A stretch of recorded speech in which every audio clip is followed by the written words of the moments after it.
Greetings. Welcome to Speak Nerd and Enter. Welcome, Speak Nerd and Enter. I am Sean, of course. Next to me is Rich on the other side of the K-Man. And next to him is Mark. Now, good luck on figuring out who that is, because the man next to me, I want you to know something about him. All right. He's just back from the 23rd century and a successful mission to avenge the deaths of his parents in Buenos Aires, finding himself on Planet P, where he was set to declare Diz before permanently ridding himself of his squad mate and girlfriend, shooting his legless lieutenant and taking command of his unit and escaping on a shuttle, all because of an ambush. Hero of Clendathu and leader of the Roughnecks, the K-Man Roughnecks, the K-Man. And there you go. Sean, I have to say, you're walking a fine line. I see what you did there. Ah!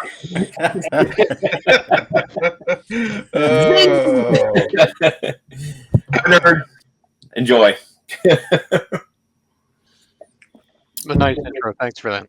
You're welcome. Very You're good. welcome. Can I show off my? Can I show off my new nerd toy? No. I want to. I'm gonna. So what? Go ahead if you must. I've been wanting one of these for so long. What is that? It's Demogorgon, but it's from some mailway thing. It was limited, but I got it for pennies on eBay, which pleases me. I love me a Demogorgon. Okay, done. Thank you. Well done. Thank you. I'm satisfied now. So I wanted to ask you guys if you had seen the news, the hot news, that Tom Cruise is remaking a Clint Eastwood movie. Which one? Gambit. That's an old one. Wow. I haven't heard about that. No. That's an old one, isn't it? It is. Yeah. Well, most Clint Eastwood movies. I mean, he's directed now. 8 times out of 10, it's going to be an old movie. Well, when you're talking about Clint. I mean, old is relative. I mean, that's pre-'80s. That's 1970s. Well, isn't it? Yeah. not when you're Clint Eastwood. Well, he's 83. I mean, yeah. I got it. And I say that with all due respect because, of course, Clint Eastwood is amazing. He is. Any era is amazing. Although the latest picture I saw of him, I mean, I know he's 93, but those pants are hiked way up. Hey, man. Hey. I give him he can do whatever he likes, but they're pretty high. He can do whatever he can do whatever he likes, but he's... That's right. Man, he can wear them up over his head if he wants. They're almost there. He can go Jimmy Stewart style all day long, and I'm going to be I have total respect for him, but those are some high pants. Yeah, any man who jumps onto a bus in San Francisco and saves all those kids.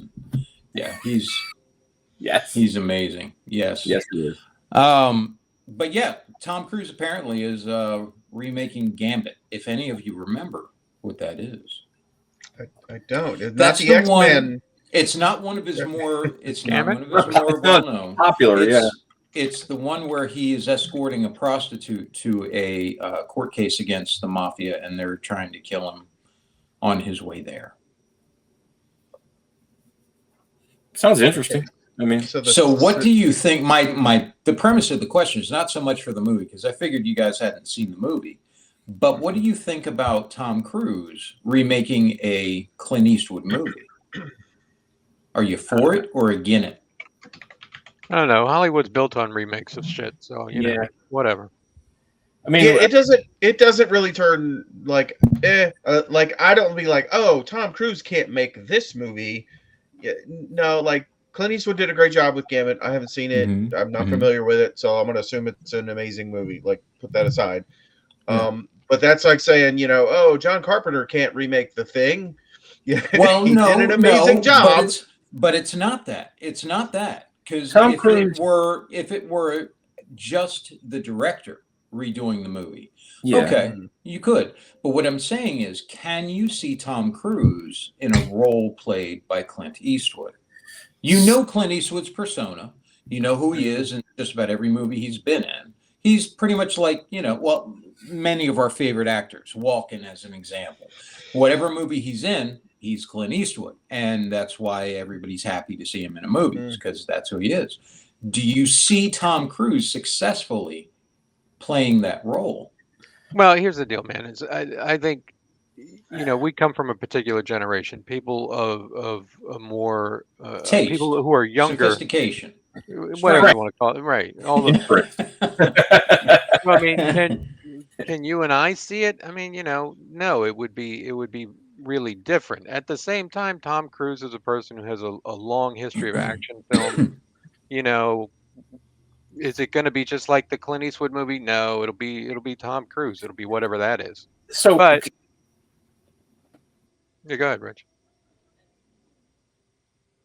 Or did he freeze? Well done, Rich. Yeah. Way to back. It's way back. to freeze up. I can see. No, I can see the. I didn't actually say anything. I stopped because I didn't want to cut Kelly off. My first experience seeing Tom Cruise in the movies was Legend, which was, he was a kid. And then he did a whole bunch of kind of rom-com movies with, what was the Like one where he Risky slides? Yes, thank you. Risky Business, and the one where he's the bartender, and a whole bunch of other stuff. And then he kind of developed into his current persona, which is more action-oriented. I think he could maybe do a good job in a Clint Eastwood movies. Clint Eastwood movies tend to follow that hard-bitten, rough character, but think of Rich, you were cutting up. Entire, yeah, I didn't hear a thing you just said. Okay. I said think of the movie. Think of Collateral. He did such a great job in Collateral. See, this is what I was thinking of, is that he does actually have quite a range in his acting ability. I was talking to somebody today, as a matter of fact, about how I make a very conscious effort to try to separate the actor from whatever personal life they have or beliefs or political bent and all that stuff, because the art should stand on its own separately. At least I believe. And for Tom Cruise, I think about him with like Tropic Thunder as an example. Yeah. Something you never would have expected to see him in, that he did amazing in that role. I would love to have seen more of that character. Him and Robert Downey Jr. should have been only two characters in that entire movie. And so, as an example of his ability and acting range, I've seen him in a number of different things, from, as you said, his early rom-com stuff like The Outsiders and Taps, and to his more serious roles. I forgot The Outsiders. Yeah. He doesn't. I mean, he's not going to be able to fill sort of the gritty factor that Clint Eastwood brings to film. I don't know. You don't think so? His turn in rough in Collateral, man. He was a rough character in Collateral. I mean, I love that character. Sure, still, but I think Clint Eastwood has a particular persona on film that Tom Cruise doesn't. And now that's not to detract. I'm just saying I think, as long as you don't go into it expecting to see Clint Eastwood, in a role, and you just take Tom Cruise in a role, I think it'll be fine. Well, what I'm saying is, if you're going to remake a movie, here's this famous Clint Eastwood movie that we're remaking. A remake's a remake. It doesn't necessarily going to follow the same tone as that movie. It's not going to, like, if you look at the original Thing and John Carpenter's The Thing, they are very different in tone. Yeah. So, it's not like we're going to pull Clint Eastwood's, character out and just insert Tom Cruise, and that's the only tonal change from the whole movie. That wouldn't work. So, like, I don't know the setting of this movie. Is it modern day? Is it Wild West? Is it, what is it? It was modern day. There's a modern day. So, like, a modern day movie where, grizzled cop has to protect, the star witness or something, and people are trying to kill him. Like, I'm assuming that's what the movie's about. I'm unfamiliar with the movie. But, I mean, there's a lot you can do with that. And, yes, the original movie was made, and you're going to take the story beats, forget about all that for a second. Now you've got basically what could be a Tom Cruise action-ish movie, or a thriller, or however they want to couch it. It depends on how many shoots and. But I do think it would be better. I do think it would be better, though. As you were speaking, I thought, wouldn't it be great if they just CGI'd Tom Cruise's face over Clint Eastwood's body and just left the movie exactly as it is? Just put Tom Cruise's face Yeah, punk.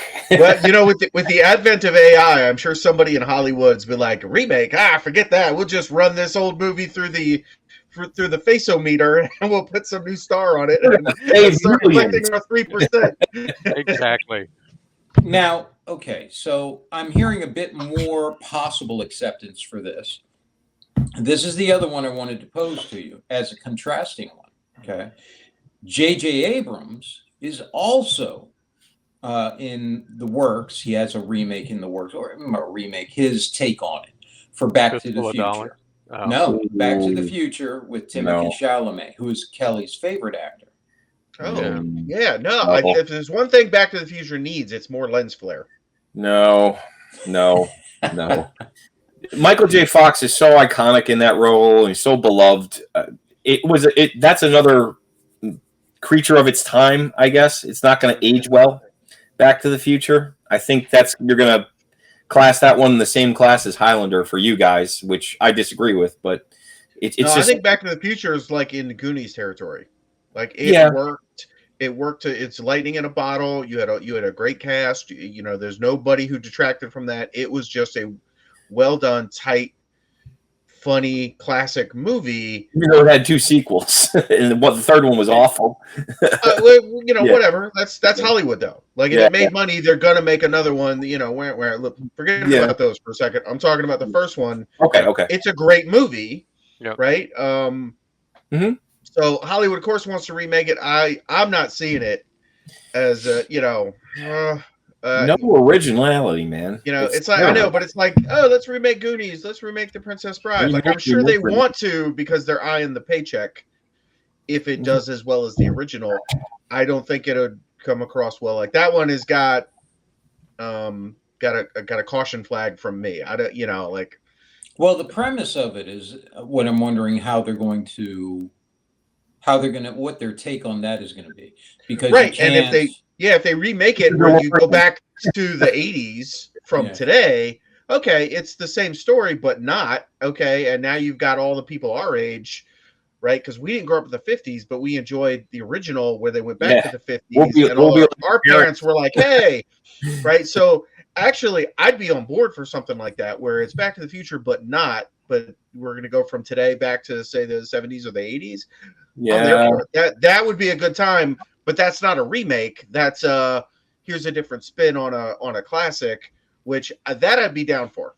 But look at 1985. I mean, Wonder Woman 1985 tried to do something similar, and it was I guess that's based on the story, but I don't know. I see your point, Mark. I think you're like, that could be an interesting story. Take the same premise and turn it on its head and say, okay, now we're just going to go back to where they were when the first movie came out. The future is now the past for us, right? But right. I don't. It was just such a happy movie in a happy time, and I just don't see it in this current era being successful. It's going to fall flat. Well, especially if you consider that the story was based around the possibility of incest, Yeah. And it just seems... No, that's much more accepted nowadays. We're going to get Me Too'd. There's a whole section on Pornhub about that. So, like, everybody's... It probably is more accepted now than it was then. Honestly, Mark, you're correct. No, I don't know about that. There's some weird people out in the world right now. They're very sure they are, but I don't see them running for office. But it's a stepmother, and everything is fine. Yeah. So anyway, I just thought I'd bring those up to see. I thought it interesting that movies from that era are now up for remake, and wanted to see what your thought was on the possibility of them being remade. Maybe nobody wants to put up a budget to remake the origin story for Spider-Man again. Yeah, well, no, they wanted 7 times. Yeah. Lack of originality. Everything's a remake. Oh yeah.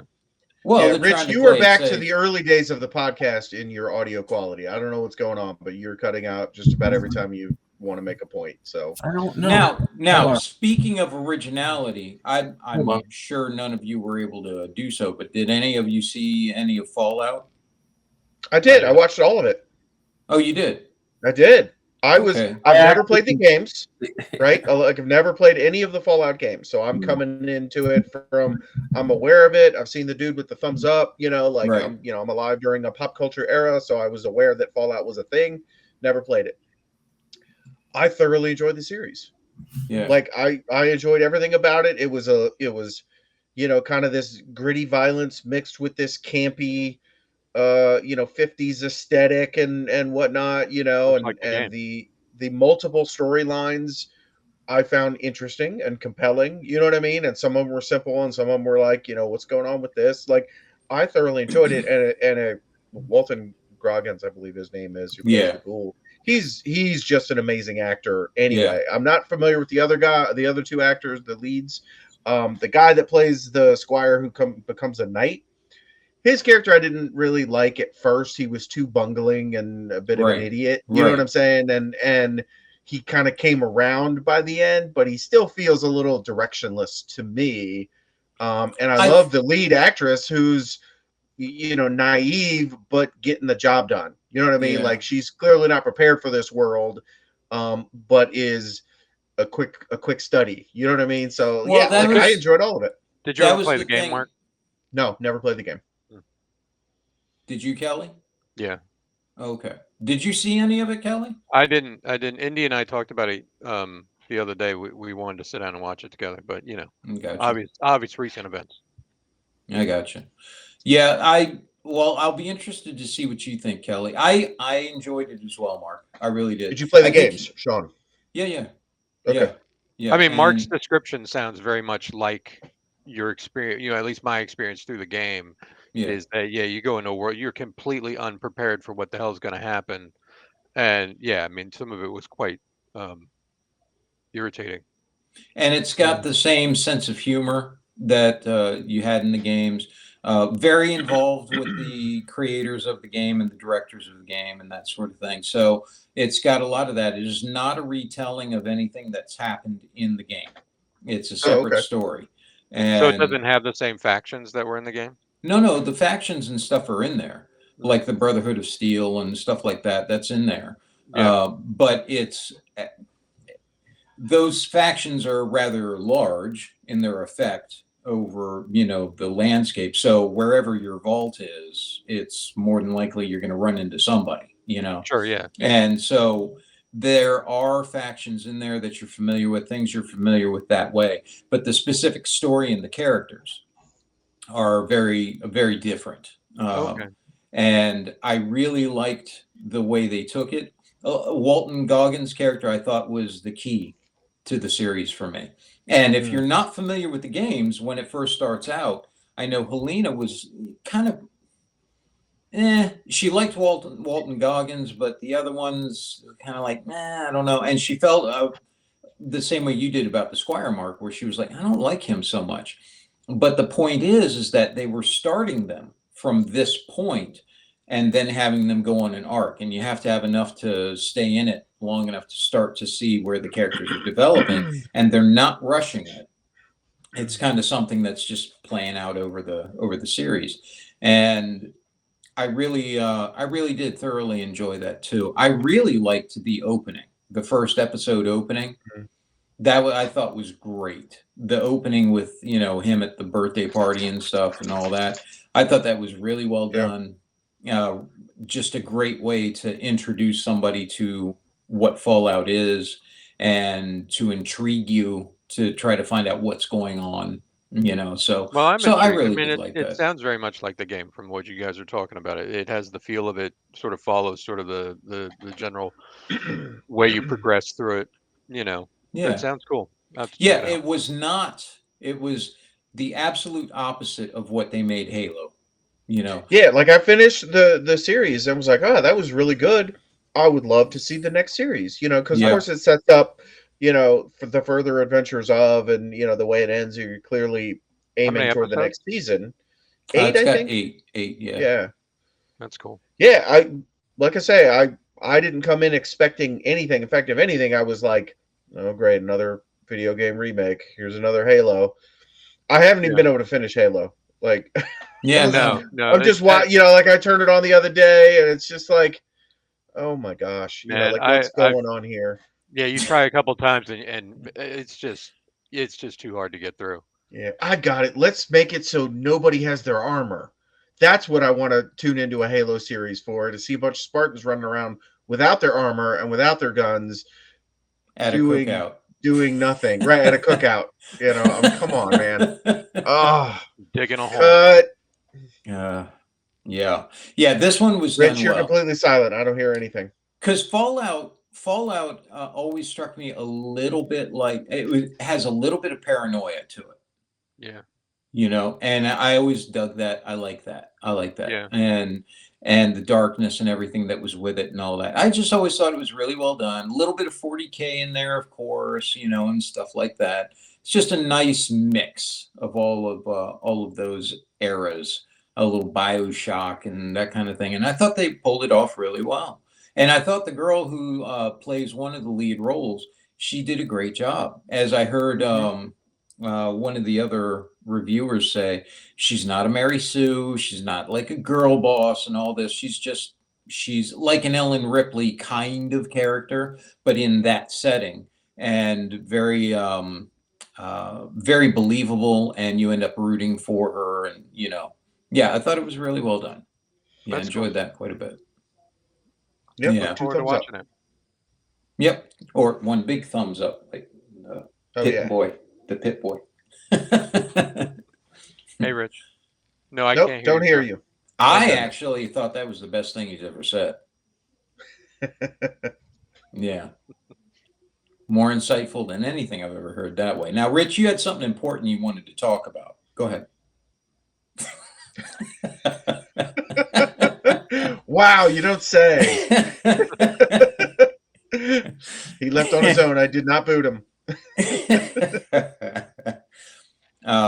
Anyway, it has been picked up for a second season already.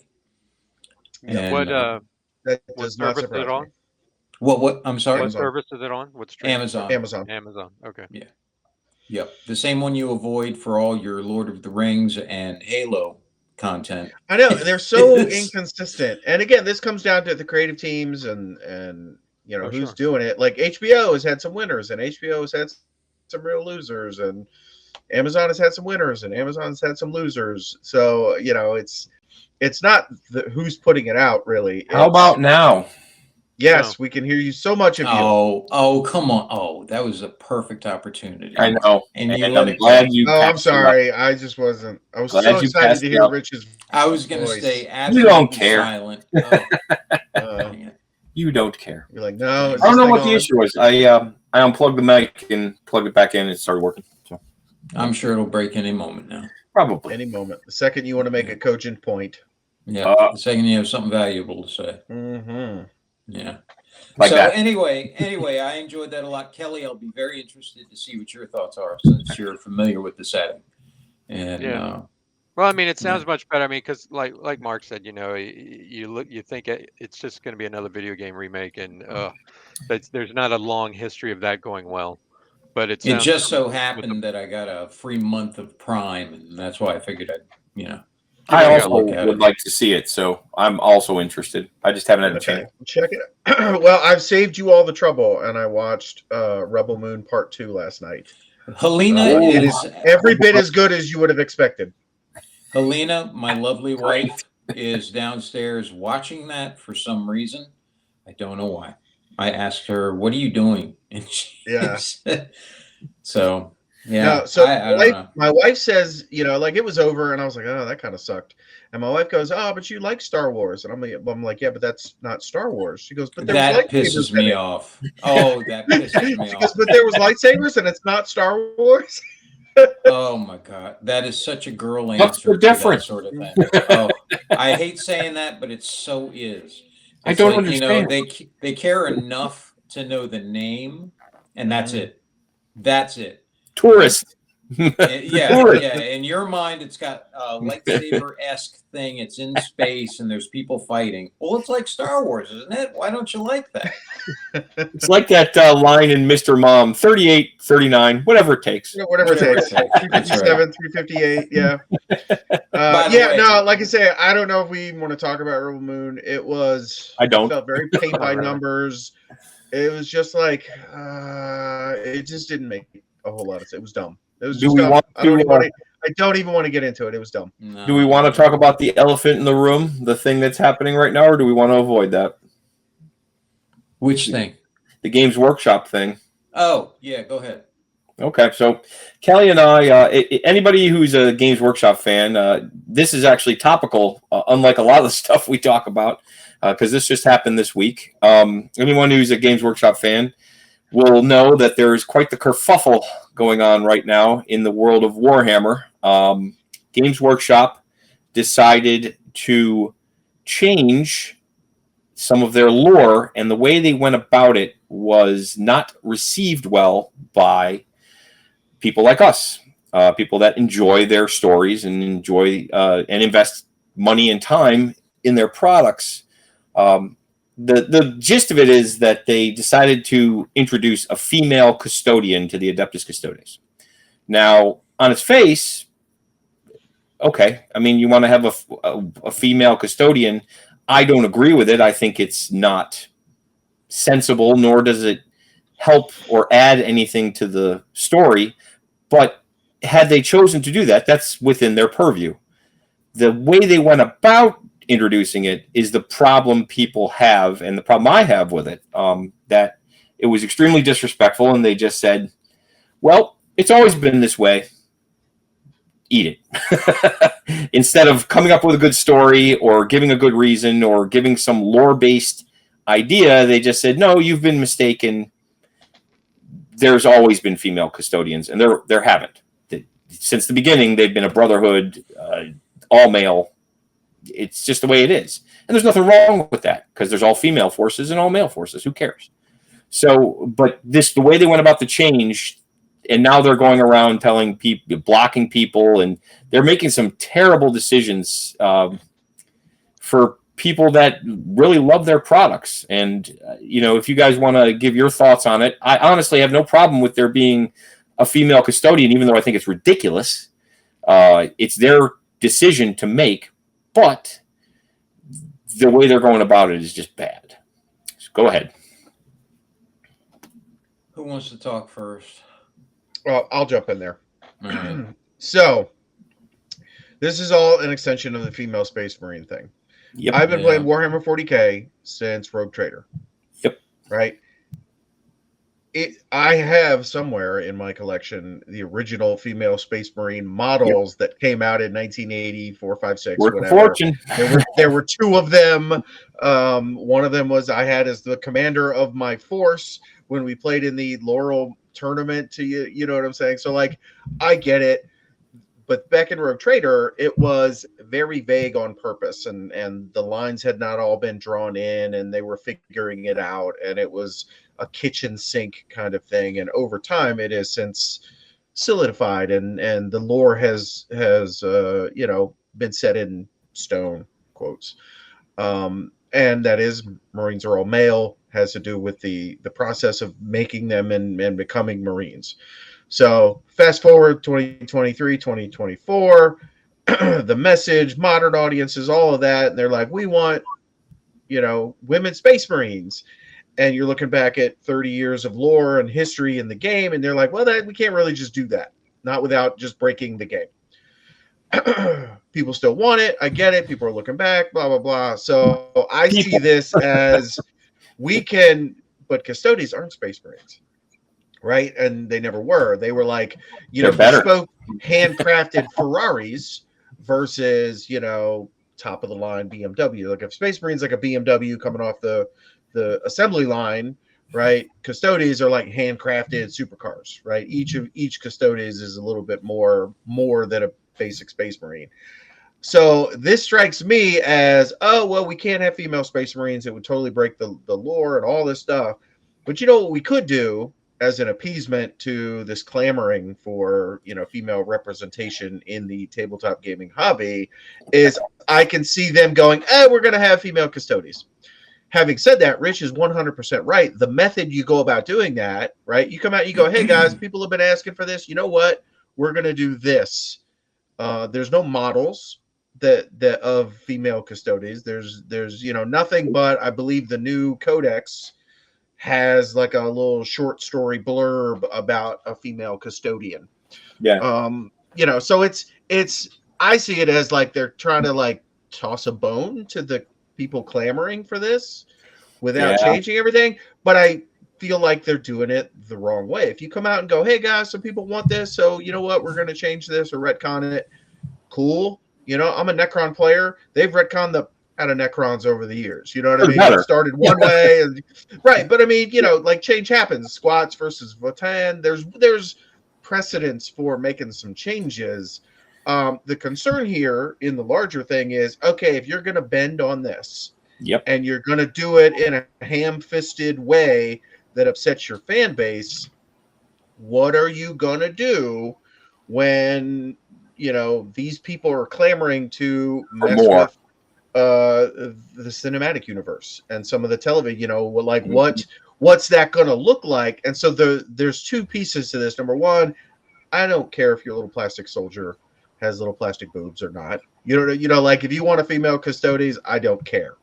Right? Is the stat block the same on the we'll thing? Return to that point. Cool. I get it. Like on the one hand, the bigger concern here is, Games Workshop as a publicly traded company now has, BlackRock and Vanguard as shareholders.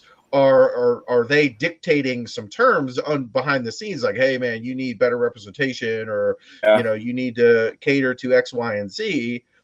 Who's driving the wheel? Again, I don't care at all about a female Custodes. I really don't. And I had a female Space Marine commander in my first Space Marine army, so I don't really care about that. But how you go about implementing it today does matter, especially because you have the potential of an early Marvel-sized cinematic universe media empire, and you're going to mess it up on something as small as this. That's concerning to me. So that's what I have to say about that. I have to take notes so I can return to points. You have any thoughts on it, Kelly? Many, but please go ahead. No. Go ahead. I'd rather hear yours. Go ahead. My thought is I don't care.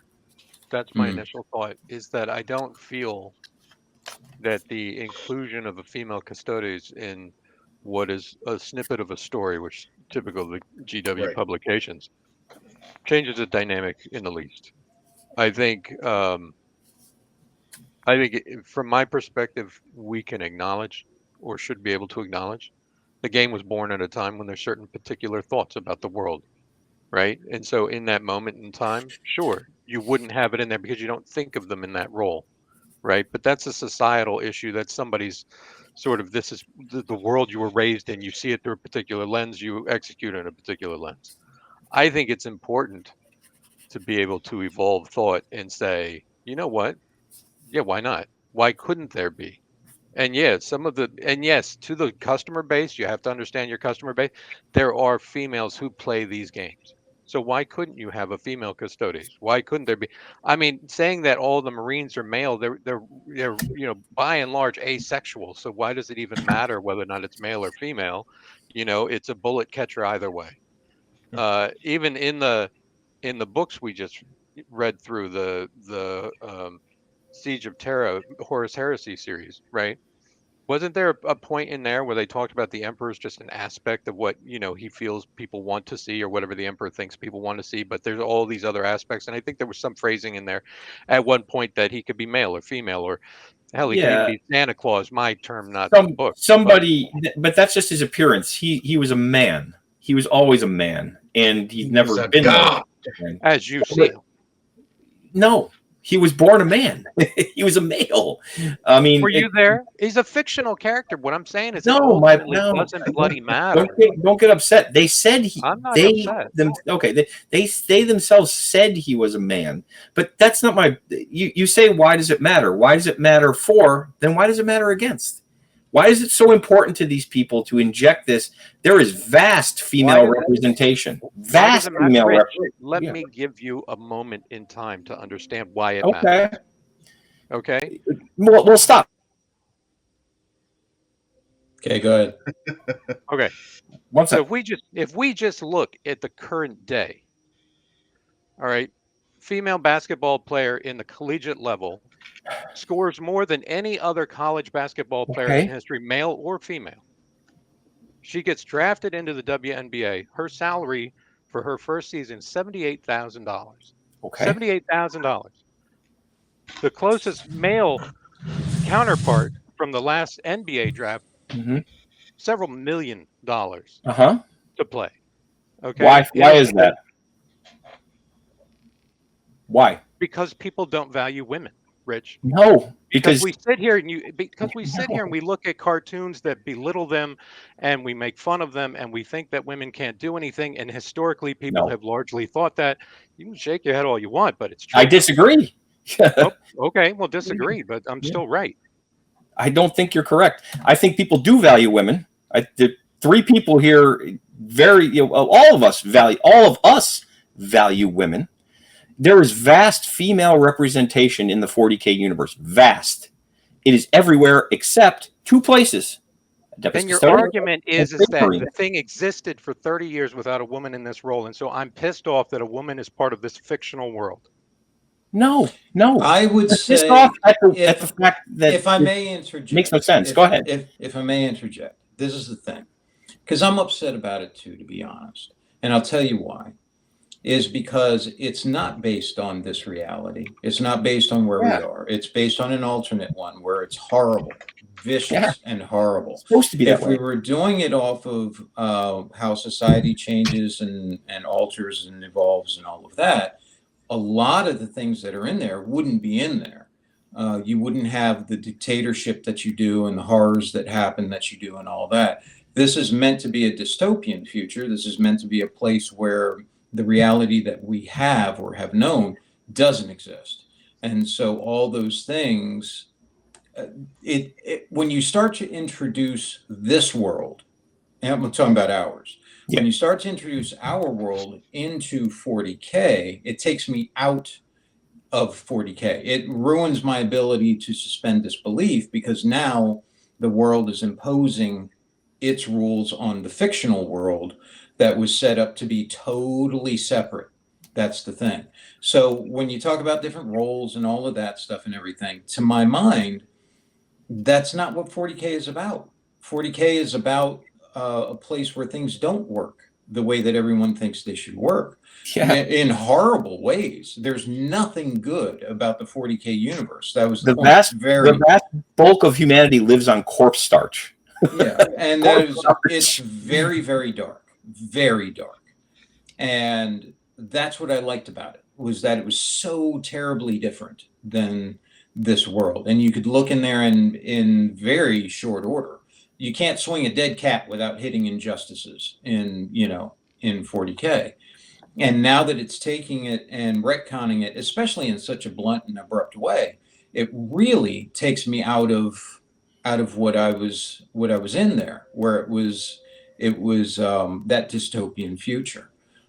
So I don't know if that makes sense to you as to what I'm saying that way. It's just that's kind of how I feel about it. It's like taking a piece of art that you've had, Picasso or whatever. I'm not a fan of Picasso, but just as an example, you take that and you start adding in different brushstrokes in there because you realize at this point Picasso's stuff kind of doesn't look like what it's supposed to look like. So we're going to go in and make it look like a human head instead of weird eyes up here and ears over there kind of thing. And it changes, or let's put a tattoo on the Mona Lisa. It changes that original piece with a more contemporary viewpoint, which takes me out of that piece of art. So if that makes sense, to I understand what you're saying. I respectfully disagree. I think it doesn't change a damn thing about the game or the setting. Character being male or female means nothing. It's just a representation of a male or female in the game. So where would you, if I may, where would you draw the line? Should we have Korn become retconned where now love is part of his portfolio? Because it really doesn't matter because it's all make-believe anyway. Or perhaps his hatred for wizards or, something like that. I'm just saying at what point... Well, that's changing the motivation of a character versus the character itself. No, that's changing the character itself because he is made of emotion.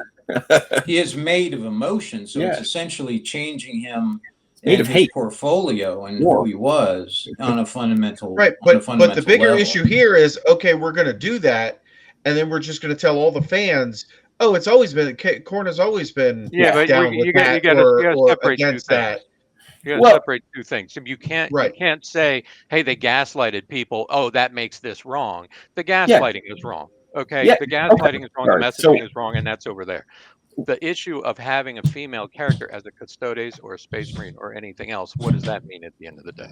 So that's the part I don't like. That's the thing I don't like. It's intrinsic to their. So I wouldn't. By the way, I wouldn't like it if they introduced males into the Sisterhood of Silence. Correct. Or Sisters of Battle. Or the Sisters of Battle or anything like that. I wouldn't like that either. Why is it okay for them and not for us? That's the point. It's not so much that. It's not a why I understand, is it okay for them and not for us. It's for me, this is the artwork. And if you change the artwork in an arbitrary way for something that doesn't exist in that universe, which is a sense of fair justice. Play. Justice, fair play, even mercy. All those things are really non-existent in that universe. It takes me out of that universe, is what I mean. And I've spent a long time there, so I'm very familiar with how it's felt. Over 30 years, the way it is, and that very abruptly takes me right out of it. I'm like, oh. So I don't want. Now it's nothing more than this place, I don't want you to misunderstand, Kelly. I'm not angry. Angry is the wrong. I'm not angry. I'm disappointed, and this is not going to make me stop using or playing with Games Workshop products. But I'm disappointed in the direction that they're taking because this particular thing, on top of some other things, now their female representation in Games Workshop's game universes has been increasing for the last 20 years. Even when I worked there, it was increasing. I remember when the first Sisters of Battle Army book came out, the first time it ever came out. And I was like, oh, this is cool. And, there's no problem with it because it was a good story. The story was good. The ecclesiarchy, it made sense. There was no problem with it. And they're all female. And then when I saw Sisters of Silence come out, it's like, okay, the story is good. All female, no problem. I'm not angry about it. I feel disrespected as someone who's invested a lot of time and a lot of effort and a lot of my own personal time and artistic stuff, all those things, and money in a company to be gaslit. Like you said, they are two separate issues. The gaslighting is what I have an issue with. If they had it, but the gaslighting was caused by them wanting to make this change and they could not find a way around it. They had written so many years, Custodes are a brotherhood, my sons of noble imperial males. All that stuff was in stone. They needed a way around it. And the only way they ended up coming into is we're just going to lie about it. We're just going to tell you that they didn't own it. No, they did. Right? They didn't own it. I mean, the gaslighting is really them sort of saying, it's always been that. Like the thing that you posted, in the email to me, it's always been that way. Right. That's a problem. Just own what you're doing. Yeah. And make that fine. But right, I think that's what we're talking about here. Like, I don't think any of us really have an issue with. I like the Sisters of female Silence. custodies. I like the Sisters of Silence. I don't. But to go say, oh, we never mentioned them in 30 years, and dozens of novels and graphic novels, but no, it's always been that way. Let's go back and retroactively change a Wikipedia article from brothers to warriors. You know, it's like, come on, guys, what are we doing? No, but see there's the slippery slope in the debate here. In my opinion, is that you say that nobody here is bothered by it, but what I've heard from everybody here is that, well, for 30 years they've said sons. No, I said I'm bothered by the change, but I can't do anything about it. Right. So I think it's more than just the messaging. But I think, gentlemen, the issue here is for 30 years, why can't females have a character at that particular level? Right. Well, now, Rich, you and I have talked about online. You and I talked about. There was a litany of areas where we can say, well, there's females there, there's females there, there's females there, and it's throughout the entire universe of except for this 2 places. And why can't they be there? And I think there is an important psychological need because they don't need to be there. No, I did. They don't need to be for you, but they need to be for other folks. For who? For who? Who? They're being represented already. They have plenty of places. They can't be represented. They can only be represented here, but not there. That makes no sense. There's some males and females are different. Now, wait. Before you get upset on it, either of you. No. I'm speaking in general. Not to anyone in particular. Before you get amped up or upset about it. The other thing that I do take exception to are those who say, who would then accuse me of being misogynistic. Yeah, like we're bigots. Let me finish.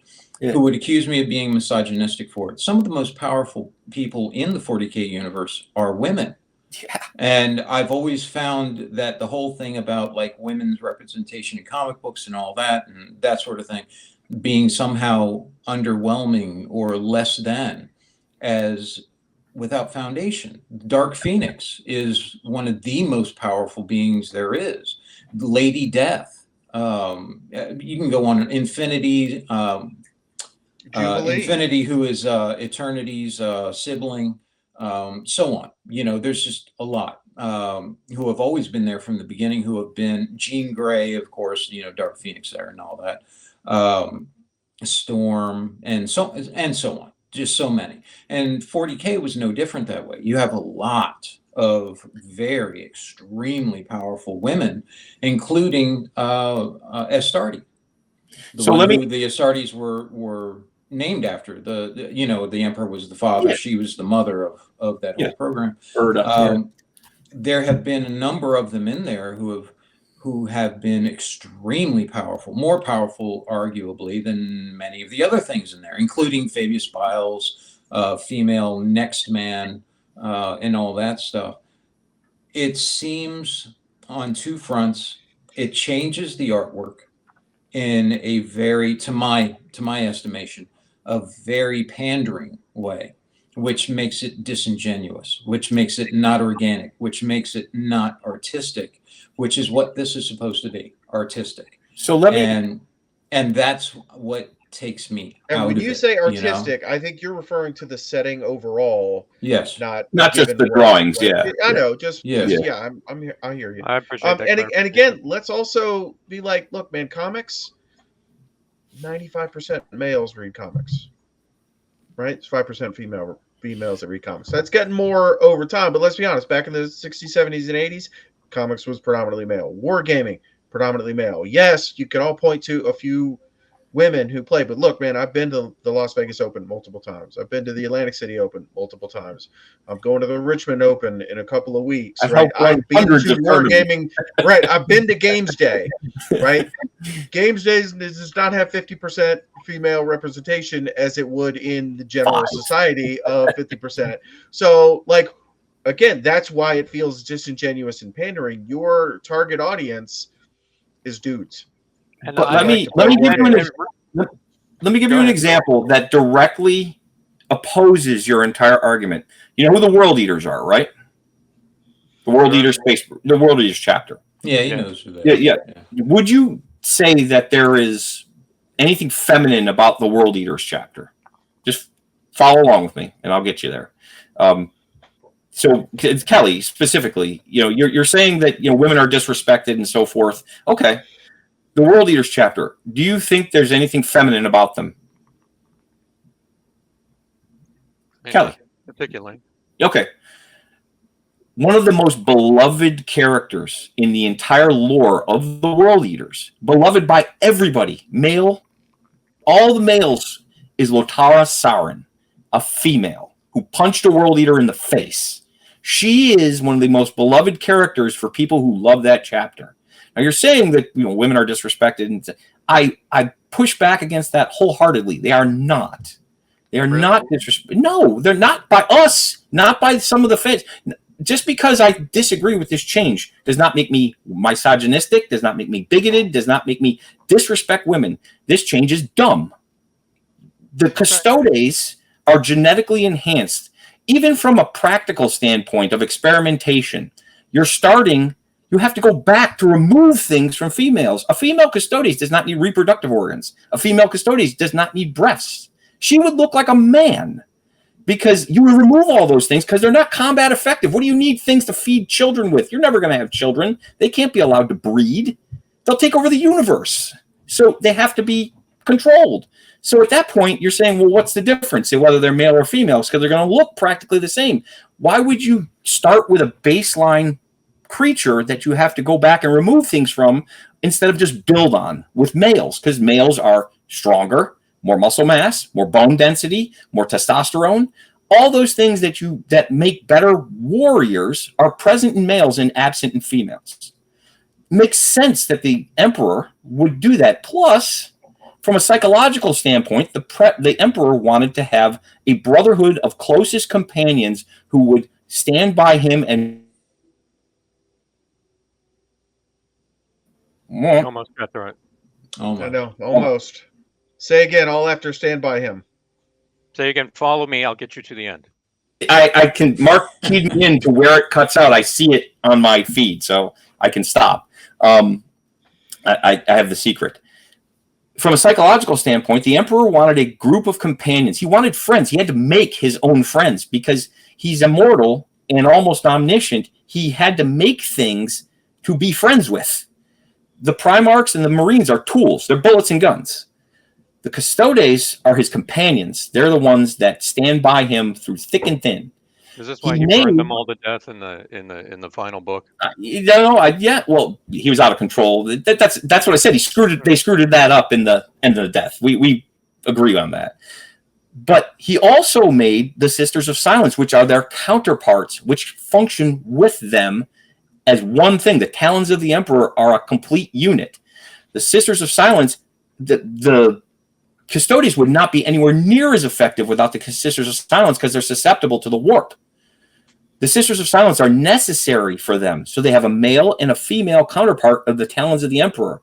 But like I said, from a psychological standpoint, the Emperor wanted friends, so he made the Custodes, and he made them guys because he's a man, and he can relate to them on a one-to-one level. But as far as females aren't respected, I heartily disagree. That's fine. You can disagree, and that's your right to do so. But let me just say this. During the riots that happened when everybody was really pissing and moaning about, racial disparities and things like that, and people would ask me, Kelly, what are your thoughts on this thing? And I would often ask people one question. When was the last time you lived as a black person in America? When was the last time you lived as some sort of minority in society, right? Now that usually stops most of the discussion because nobody's lived at it. And if you haven't lived as it, you can't directly know what that experience is. And so I would say to all of you, when was the last time you existed as a female in this world? So don't sit there and tell me women haven't been disrespected. Now you can say, look, I'm not, hey, I gave you your spot. I'm saying my bit. Now look, you can say, hey, I'm not bigoted. I'm not sexist. I'm not misogynistic. I'm not anything. All right. But look, we all grew up together. I've looked at comic books just as much as the rest of you. Okay. You don't have to point far in comic books to see an overly sexualized image of a female being presented as a superhero. Okay. You don't have to walk through life very hard and just listen to the world around you where a woman is not referred to as beautiful first before she's talked about in some other way. All right. The facts are there, gentlemen. Okay. Now look, we can agree the introduction of a female custodes into 40K, probably not the best way to go about it. Right. And then they gaslit a lot of people about it. Also not good. But does it change the game at all? No, it doesn't. Not in the least. The Custodes are still the Custodes. They're still just bullet catchers for the Emperor, and he doesn't give a shit about them any more than he does anybody else. It's still a dystopian world, and humanity's still dying, right? But if there's a few people out there that feel that they can now engage with the game a little bit more, if it expands their ability to play the game, I don't see how that's a bad thing. Okay. A couple things I wanted to add in there, just to say, because I feel like you were saying, I don't know what it's like to be a minority. And I think you would know that I do know what it's like to be a minority where I am. I do know what it's like to be beaten up for the color of my skin and chased around and punished for things I never did. I know what that's like. I know what it's like to be on the wrong side of that. And I don't know as many other people do. Maybe they do, maybe they don't. I can only speak to my own experience. So I would say before you judge, because you know where I come from, you know where we grew up and all of that. I'm still there. I'm still in that same place. I am a minority where I live. I, know that feeling. And I know what it is to have someone throw racial slurs at me, to have someone threaten me because of who I am, and even who I'm married to. I know what that's like. I think perhaps on a level that maybe you guys don't know. Because of that. And I'm not throwing that as an accusation at anyone, but merely as an example that you don't know what it is to be in someone else's shoes unless you've been there. Neither of us, none of us have the ability to do that. You make points, Kelly, that are valid for many people, for half the population in the world. But I believe that goes both ways. And I think that we're never going to be in a place where it's going to be equal or just in everyone's minds or any of that. I just don't think that's ever going to happen. I think that changing a piece of artwork in a surreptitious and strong-armed way doesn't seem fruitful to that cause. But who knows? Maybe I'm wrong. In the end, I would say that your point about it not mattering is true. It really doesn't matter. In the end, in 1,000 years, no one's going to remember us or this game or anything about it or anybody else. So maybe it doesn't matter anyway. All I can tell you is that I lament what I see as the pandering. I don't know of a better way to put it. The pandering, and I don't mean it to be as insulting as it sounds, but I don't know how else to describe it, of something that I had been so involved with to be changed in such a way. It saddens me. I don't have the same issue with, like, say, Star Wars, where, Bastila Shan is the head of the Jedi Order and all those things. It was always so. That's a different universe where justice and mercy is at the forefront and continually sought after, fighting against the darkness. This one has always been the darkness is everywhere. And so it just seemed a different setting, a different place. And now it's a little more common than it used to be. And that just takes it away from where I was hoping it was going to be for me for a bit, And it, much like Sean, Kelly, you say I don't know what it's like, or maybe not me in particular, but for what I did for over 10 years. I was spit on, punched. People tried to take my life. People hurled the worst racist insults at me. So you say, I don't know what it's like to be a woman. I don't know what it's like to be black. They don't know what it's like to do what I did. I was accused of the very riots you spoke of. I was accused for the actions of every person who wasn't me. And so you tell me I don't know what it's like. I do know what it's like. More than 99% of the population of this planet. When I would put on my uniform, I became nothing. but what they thought. I was every bit of their vile and vitriol towards everything that I was not. So now, I definitely know what it's like. And let me finish. But I'm not going to forget you, Sean. But I definitely know what it's like to be, treated with racism and violence for no other reason than I'm trying to help people.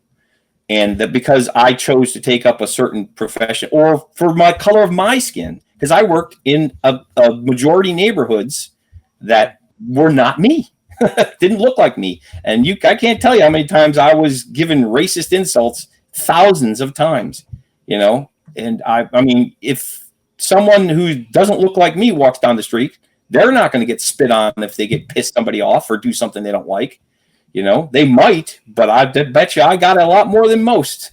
So go ahead, Sean. What are you going to say? I did want to say as the end to my statement there, I do respect your opinions, Kelly. I really do. I respect them as much as I've always loved you, man. And so I don't want you to think that I'm disregarding everything you say either. No. I just want you to know. I just wanted you to know I hear you and I'm hearing what you're saying. Yeah. And I'm not disregarding that. I'm got it right here, and I will always be using that as a foil, if you will, or a test against my own thoughts. And look, I appreciate that, and I echo that back. I don't. Look, we've all been through too much shit together. Yeah. This is not going to be the issue that ends it. Yeah. But I will say this, is that I do agree with the general sentiment that if a corporate entity is simply doing this for pandering, that's just as damaging as not including people to begin with. And that can be its own problem. It should not matter. I mean, I look at the world in a very sort of just straightforward way. It doesn't matter to me if you're male or female. I really largely don't care. What does matter to me is somebody's skill set. What matters to me is somebody's ability to get a particular job done. And in this particular case, could there be a female custodian? Sure, why not? Why couldn't it be that this female child was the strongest baby of all the babies the emperor kidnapped to make warriors, right? I mean, sure, why not? If it is corporate pandering, then that's just as bad as everything else. But I do not think it is a wrong thing for women or minorities or anybody else to feel included in a thing where they have largely been excluded through what I can only conclude is just a normal human bias of the time, right? The game came out in the 80s, man. The 80s was a different world. We are now in the 21st century. It is a different world. The game should reflect the world. But my counterpoint to that is that the game doesn't reflect this world. No. Just as a counterpoint, just as a counterpoint to a different perspective, if you will, is that the game never reflected this world. It always reflected a really, really bad, dark place. Yep. And if we have it start reflecting this world, then it's no longer 40K. It's no longer the awful place. 40K is built off of a study of warfare, man. It's not. There's no reference point to warfare 40,000 years from now. Okay. No. I'm talking about a reference from historics. Kelly, I'm talking about the psychological side of it. I'm talking about the spiritual side, if you will. The whole premise of it being that the worst of humanity is reflected, or not just humanity, but any sentient, all races, is reflected in the war as, these coalescing emotions that are all negative. And I remember one of the first conversations we had was, I wonder if there's any coalescing of the good emotions, because you never see that. You never see the God of kindness or the God of love or the God of whatever it is. You only ever see the bad ones, and that's what chaos is. What you didn't yell on their bed. So for me, 40K has always been focused on that, the darkness, the worst parts. It's war. And that's what it's been for me. It's not about the 40K thing, because you could go back to, Warhammer Fantasy Battle, which of course is olden days kind of stuff and all that. And I, ostensibly things in between, because they've talked about that. But it's always been representative of that stuff. So, but just again, to iterate, I respect each of the points that have been made here today. I hope I've made decent points, or at least points that are understandable. And I will carry all of that input and feedback and stuff as I, go forward in life, and trying to evaluate pieces of art and just life itself. So, and Kelly, you understand. I do not disparage your values. I disagree with your premise. That is what I'm disagreeing with, and that is something we can agree to disagree on. I mean, but that's a healthy debate, right? Yeah, and that shows, because we're friends, and I say we're good friends. So we're gonna. I don't. Exactly what you're talking about is the issue, and people are conflating these two. They're conflating many of your concerns. Oh, great! Now I can with get something. They're conflating your concerns with something. I'm guessing. So until Rich comes back, here's the thing. No, I got it. Okay. I got it. I can see the meter. Yeah. Let's talk. We're talking. All right. So people are on purpose conflating your concerns with the actual problem, which is the pandering and the gaslighting. That is my primary issue. I'm being treated like you're just going to give me my money, and I'm going to do whatever your money, and we're going to do whatever we feel like, regardless of your feelings. And I feel that it is justified to speak out against that, to say, no, you can't just treat me. You've given me something that I adore. I've given you a vast amount of my resources to maintain the quality. It's a reduction of quality in their product. And that is what I have a primary issue with. All right. Well, not to retread things at this point, I think, Kelly, I appreciate your thoughts on that. And yes, I appreciate you being as honest and forthright as you have been, and eloquent and patient on that. Rich, same thing. Mark, thank you for just being quiet. I appreciate that most of all. I'm involved in this. I just want to play with toys. I was just going to say, no, dang it. I am going to say something. Please do. Please do. me like that. Just say thank you so much. No, please do. Come on, Mark. No, not Mark. Wait. I know I'm in charge of the stop record button, so you can't stop me. Mark, hit stop record. Oh, okay. No, what I was gonna say is I've never been a woman. I've never been black. I've never been Jewish. I've never been Muslim, right? I've never been in the military, right? I don't care. I will have an opinion about any issue that I want. Yeah. Doesn't matter what I am or am not. That doesn't invalidate my right to have an issue. This comes up a lot in politics. Oh, I want to talk about, we're going to go to war here. We're going to bring the troops home. Well, you've never served in the military. So what? Most presidents have never served in the military. Yeah. They still get to have an opinion. Most congressmen have never served. I absolutely get to have an opinion about whatever I want, even if I'm not a woman, even if I'm not Jewish, even if I'm not Muslim, even if I'm not Christian, whatever that flavor is, does not invalidate me having an informed and reasoned opinion on something, period. So like, if I want to talk about women's representation, I'll do it. Not a woman, I get that. And we can, put that on the table, but I've never been afraid to share my opinion about a given topic. And oftentimes people will come up and say things like, oh, you've never been in the military, you're an armchair general or something. And I'm like, that's right, no mercy. So like I reject outright my inability to have an opinion about something because I don't share a particular trait. You know what I'm saying? So that's all I have to say about that. Informed opinion. That's my thing. Well, I think we're all pretty well informed. That we're all fighting. Yeah. Still your role. On this topic, we're pretty well informed. I never said anything about that. One thing. We're Americans. I don't have to be informed about anything. I'm an ignoramus, damn it. That's right. I am out of my ignorance on geopolitical things that are happening over there. I don't need to know where that place is. Dang it! You'll be lucky if I ask AI how I feel about something. That's right. I'm going to turn on the magic screen and it'll tell me what to think about any given topic.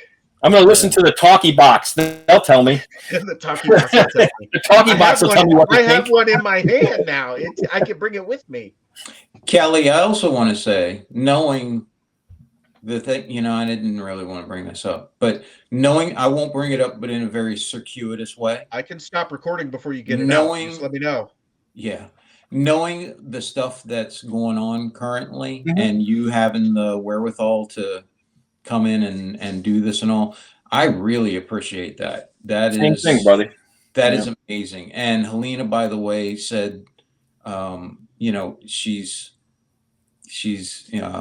sending you her thoughts and prayers. That we've gone through the same stuff and everything. We've gone through it together a number of times, and you're very strong. And I didn't want to bring that up because I know you didn't come here for that stuff. You came here to forget. And so I just wanted to say that real quick, and that I love you. And you're an amazing individual, amazing human being. And thank you. Thank you for that. Thank you for being my brother. Thank you for being my friend. Yeah. So you guys can pile on with that, and tell him how wonderful he is any moment. Go ahead. We're good. He knows how we feel. And Kelly and I are by far my second favorite Thornton.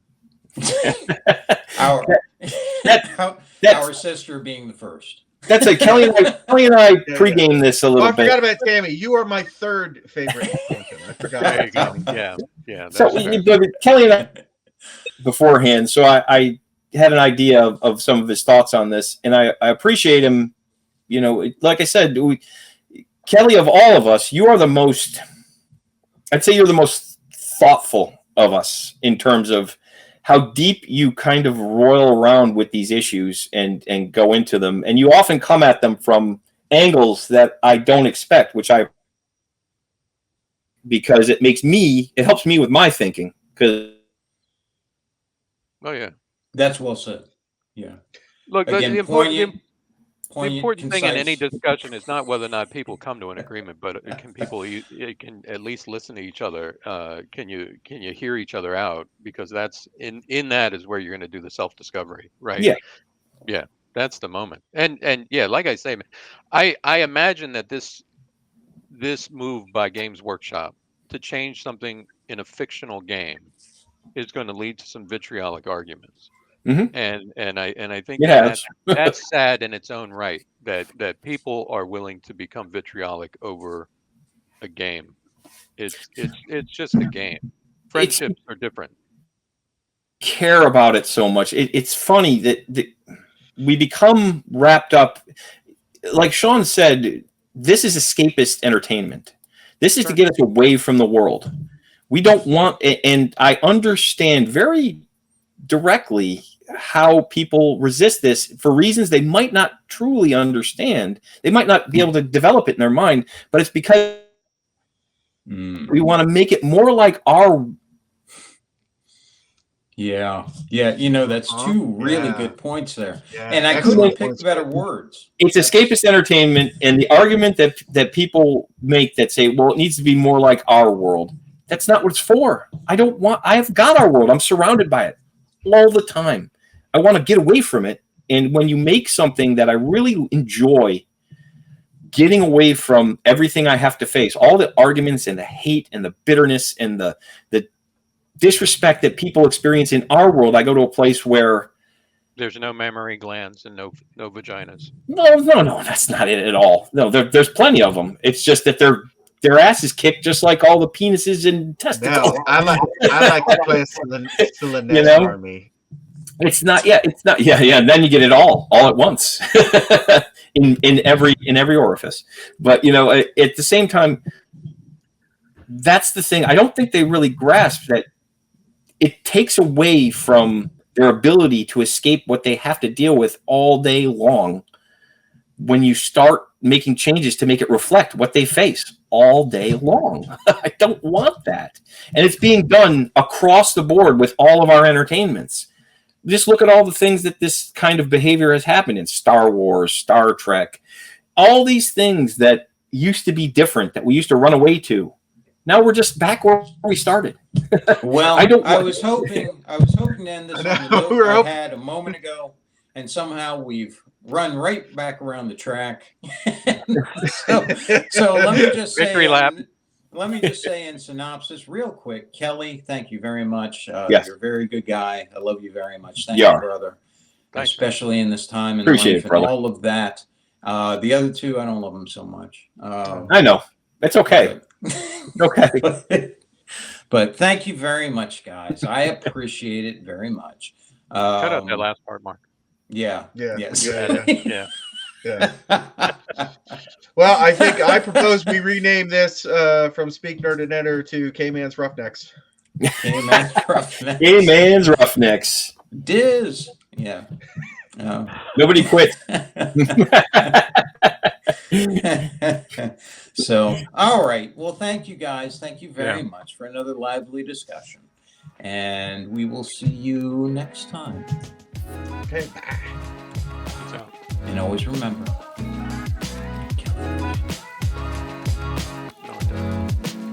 This concludes our Speak Nerd and Enter broadcast.